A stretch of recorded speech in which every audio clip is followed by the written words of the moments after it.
Kami bersyukur untuk kasih setia Tuhan. Mari Roh Kudus teruslah bekerja di tengah-tengah kami. Selingkan mata rohani kami, bukakan telinga rohani kami. Kami taklukkan hati dan pikiran kami di bawah kuasa otoritas firman-Mu. Berbicaralah kepada kami secara pribadi. Mari Roh Kudus.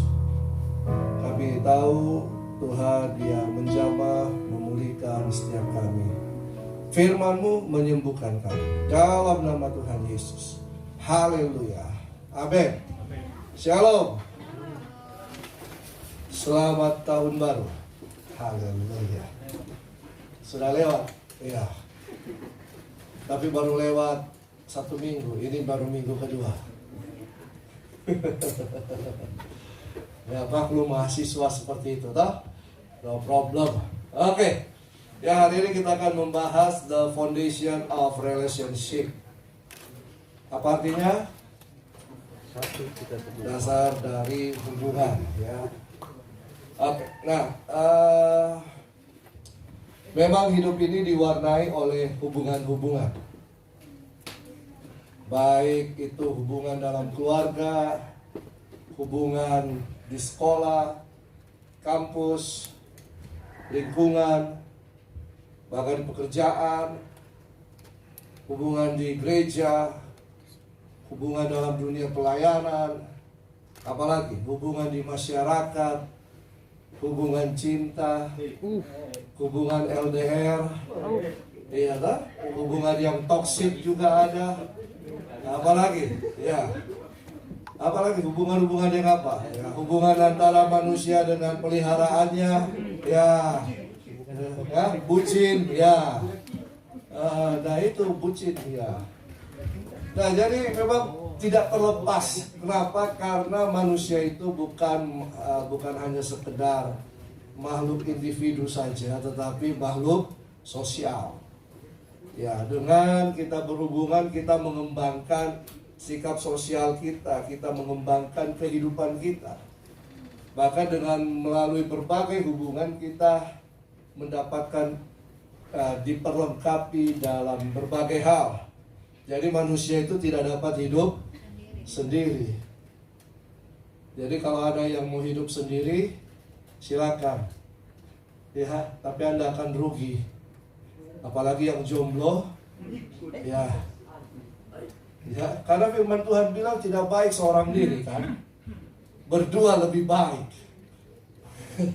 Nah, tapi ada 2 jenis hubungan, yaitu hubungan apa? Hubungan pribadi dan hubungan komunal, secara komunal. Hubungan pribadi, misalnya saya sama Apen hubungan pribadi, tapi kami tidak ada apa-apanya di situ. Ya, just hubungan saja. Ya, sama siapa lagi, sama Kokonix, misalnya seperti itu. Ya, berteman biasa, hubungan pribadi. Tetapi kan ada yang namanya hubungan kelompok, hubungan komunal. Kita bisa berhubungan, ya, baik secara pribadi maupun komunal dengan orang lain, tetapi juga harus ada batasan-batasannya. Harus ada hal-hal yang wajar, ya, harus punya yang namanya etika. Ya, saya lagi menulis tentang etika komunal, hidup berkomunal, ya. Etika komunal. Jadi kita harus punya etikanya. Nah, 1 Korintus 15 ayat 33. 1 Korintus 15 ayat 33 berkata begini. Janganlah kamu sesat. Pergaulan yang buruk merusakkan kebiasaan yang baik. Ayat ini sebenarnya berbicara tentang pengajaran-pengajaran yang tidak sehat. Jadi dikatakan jangan kamu bergaul dengan orang-orang yang mempunyai cara pandang hidup atau pengajaran yang tidak sehat, yang tidak sesuai dengan firman Tuhan. Begitu juga, ya, ketika kita mempraktekkan hidup kita dalam pergaulan, dalam hubungan-hubungan, jangan sampai hubungan itu merusakkan nilai-nilai kehidupan kita, nilai-nilai iman kita, ya. Jangan sampai itu merusakkan hidup kita. Karena firman Tuhan katakan hati-hati dengan pergaulan. Hati-hati di mana kita berada. Mungkin kita merasa kelompok itu wah asik di situ, tetapi ternyata hanya toksik yang ada di situ. Ya, hati-hati. Memang asik, nyantai, tapi nilai-nilai apa yang kita dapatkan dalam hubungan-hubungan tersebut? Kita harus mengambil nilai-nilai yang baik di situ. Pemazmur sudah memberikan indikasi untuk akan hal ini. Ya, jadi mari kita lihat di Pemazmur, Mazmur 1 ayat 1.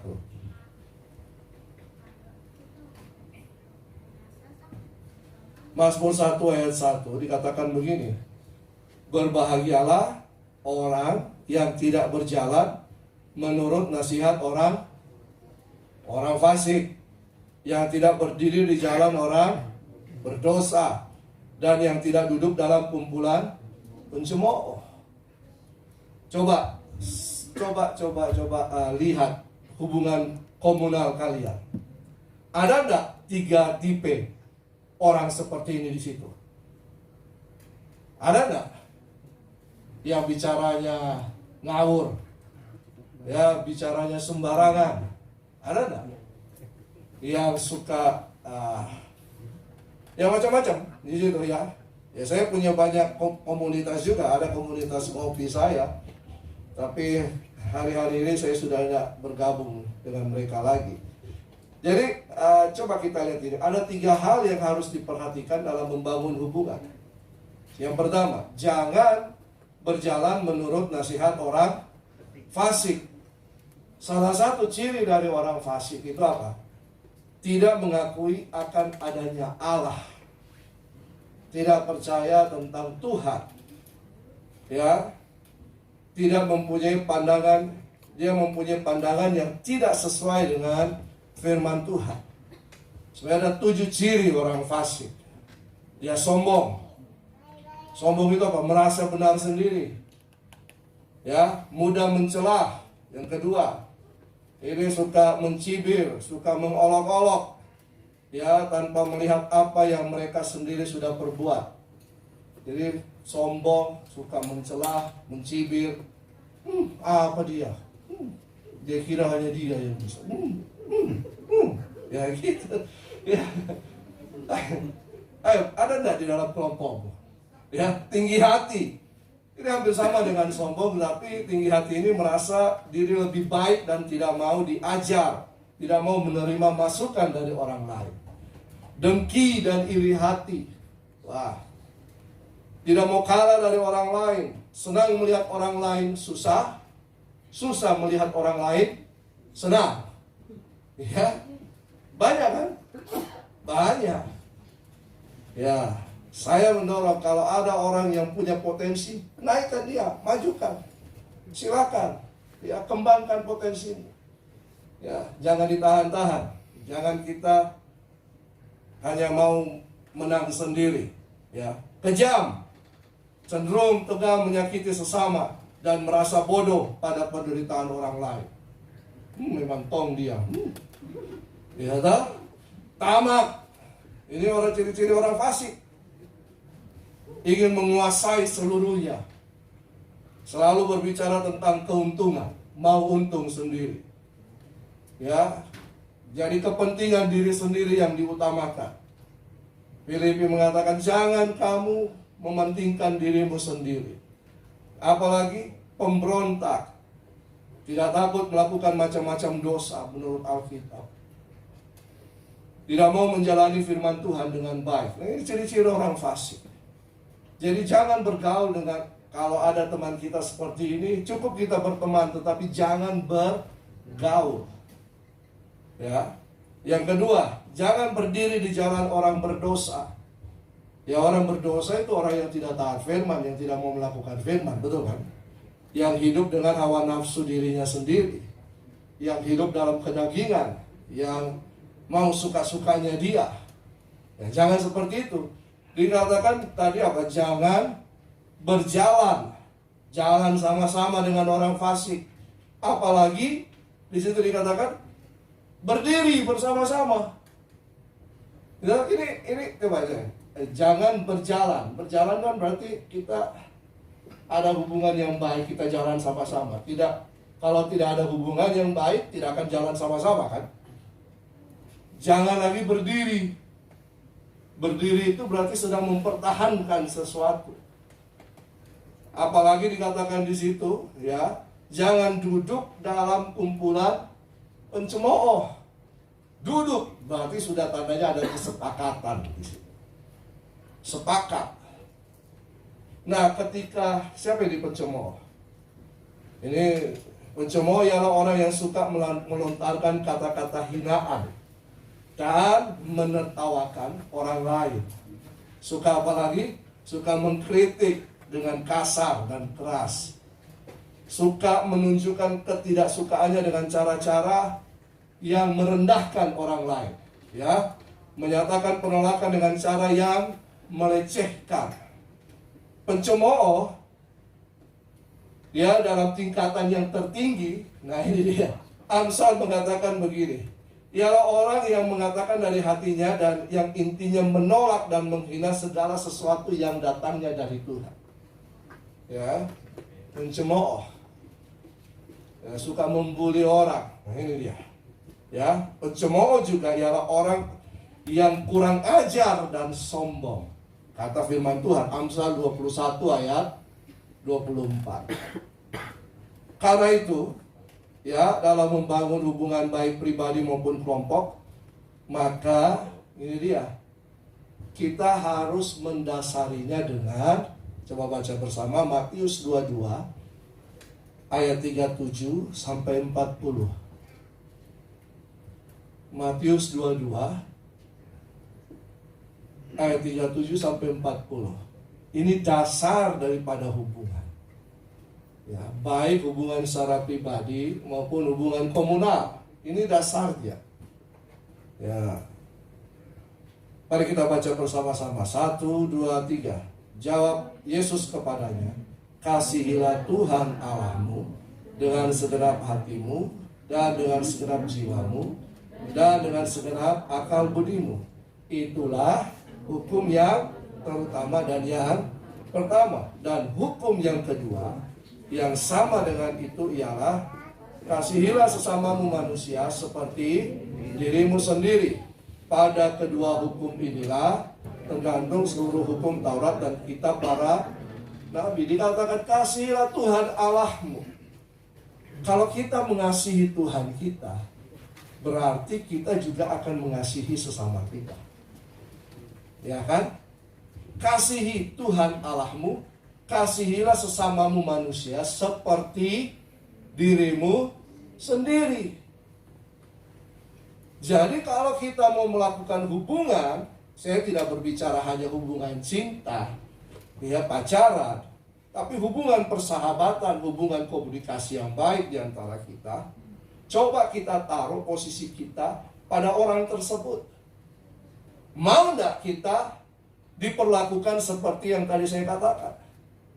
Mau nggak kita diperlakukan, mau nggak kita dilecehkan? Mau nggak kita dibully? Mau nggak kita dikata-katai? Kalau kita tidak mau, berarti kembalikan lagi kepada diri kita. Berarti kalau begitu, saya tidak akan melakukan seperti itu. Yang saya lakukan adalah membagi hidup saya, memberikan hidup saya, apa yang saya punya, apa yang terbaik dari diri saya. Dengan tujuan apa? Untuk membangun orang lain, untuk menolong orang lain, supaya mereka juga bisa bangkit dan bertumbuh bersama-sama.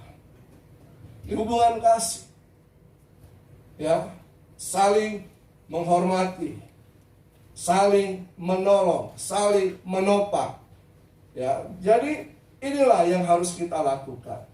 Kita harus membangun hubungan kita di atas dasar kasih. Tidak bisa tidak. Jadi mari kita memenuhi hidup kita dengan kasih Tuhan, supaya kita bisa mengalirkan kasih itu kepada sesama kita. Ya, saya tahu, ya, banyak yang jengkel sama saya, Banyak juga yang mengata-ngatai saya, tapi no problem bagi saya. Itu proses kehidupan. Orang tidak suka sama saya tidak masalah, karena saya tidak bisa menyenangkan banyak orang, betul kan? Orang tidak mau berhubungan dengan saya tidak masalah. Tetapi saya harus melakukan sesuatu yang terbaik dalam diri saya untuk orang lain, untuk orang banyak.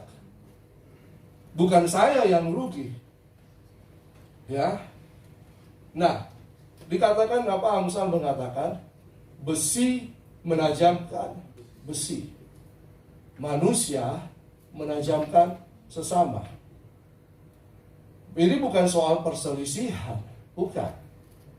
Dalam terjemahan yang lain dikatakan begini, bahwa manusia harus belajar dari sesamanya. Manusia harus belajar dari sesamanya. Jadi kalau kita melakukan hubungan, mari kita belajar sesuatu dari hubungan tersebut. Untuk apa kita berhubungan? Ya, kalau hubungannya toksik, ya lepaskan. Tapi kalau hubungannya membangun, pertahankan. Ya. Nah, 1 Yohanes 4 ayat 7 sampai 8. Coba kita lihat. Sisa 2 ayat ini. Ya. Ada 1 ayat lagi terakhir. Tenang. 1 itu 1 jam lagi nanti. 1 Yohanes 4 ayat 7 sampai 8. Coba kita baca sama-sama. 1 Yohanes 4 ayat 7 sampai 8. 1, 2, 3.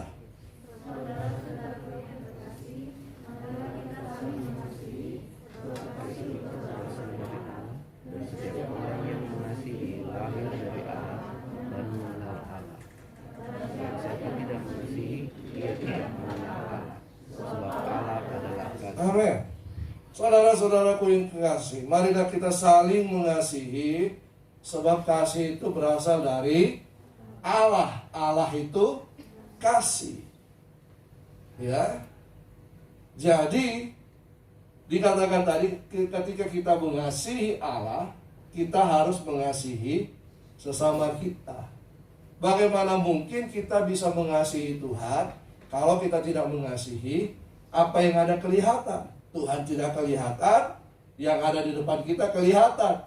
Mengasihi itu bukan harus selalu traktir, selalu memberi, ya kan? Ada hubungan mutualisme, tapi ada juga hubungan yang apa itu? Yang selalu menyedot gitu. Parasitisme, iya. Jago biologi. Ya ada hubungan seperti itu kan. Ada hubungan mutual, sama-sama saling membutuhkan, saling membangun. Ya, pemusik ini saling kan membutuhkan satu dengan yang lain. Ya ada dengan WL singer kan saling membutuhkan. Tapi jangan seperti hubungan parasit yang hanya menggerogoti, mau mementingkan diri sendiri, tapi tidak memberikan apa-apa. Betul? Betul lah? Betul lah?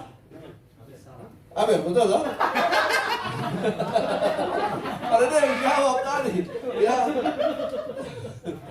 Jadi hanya menyerap dari inangnya dan apa? Kemudian inangnya mati, ya dia mati juga, ya. Nah, jangan seperti itu. Tapi kasih itu memberi. Kasih dasar daripada hubungan itu kasih, memberi. Sama seperti Tuhan Yesus, dia memberikan hidupnya. Dia memberi yang terbaik untuk kita. Ayat yang terakhir, 1 Yohanes 3 ayat 18. 1 Yohanes 3 ayat 18. Ini terakhir, saya janji ini terakhir.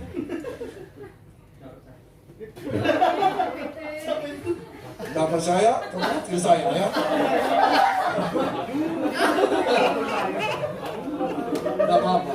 Nanti dia akan ada kuliah khusus bersama. Oke, 1 Yohanes 3 ayat 18. Kita baca sama-sama. 1, 2, 3. Anak-anakku, marilah kita mengasihi, bukan dengan perkataan atau dengan lidah, tetapi dengan perbuatan dan dalam kebenaran. Amin. Oleh karena itu, mari biarkan kasih Kristus. Dasar dari segala hubungan adalah kasih. Ya, kembangkan kasih ini. Kasih yang membuka diri bagi orang lain. Kasih yang mau berkorban. Kasih tanpa syarat. Kasih yang bisa menerima orang lain apa adanya.